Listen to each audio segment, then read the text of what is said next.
بلغة الإشارة يتعاون 80 شخصا من الصم والبكم على تقديم الطعام للزائرين في النجف بموكب يتميز عن باقي مواكب العزاء بهدوئه الملفت وحراكه الدؤوب ليل نهار، في مشهد نادر ترك انطباعا إيجابيا على وجوه أهالي المحافظة وزائريها. هم دخلوا عندهم عادة على كل سنة يجمعون من محصولهم اليومي، وكل سنة يأسسون هذا الموكب وطبخ عندهم، ينزلون موكب زنجيل، يبدون من 1 محرم نهاية 10 محرم، وبعدين يهيئون نفسهم لزيارة الأربعينية. احنا هنا عندنا تعزة وشاي وطبخ ونوزع أكيد، وكل ما نقدر عليه نوزعه، كل هذا من تعبنا احنا لما من عندنا هذا الخرسان زين.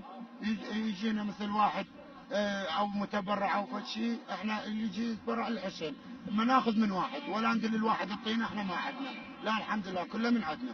الصم والبكم في موكب العزاء هذا ورغم حالتهم المادية الضعيفة إلا أنهم يرفضون أخذ أي منح مادية لديمومة عمل موكبهم، كلما حاول بعض القادرين مساعدتهم. انا اعاونهم وافرح بهم، لان ذولا هم الصم والبكم من الفقراء والمساكين، يجمعون هاي السنه كلها يعني يجمعون ويجيبون، وكل ناس تتبرع قوة عليهم ما يقوى يظن الواحد. هذا مركز المدينه يصير زخم عليه، يعني الناس كثره، فاحنا هم نجي نعاونهم نشجعهم ندق وياهم.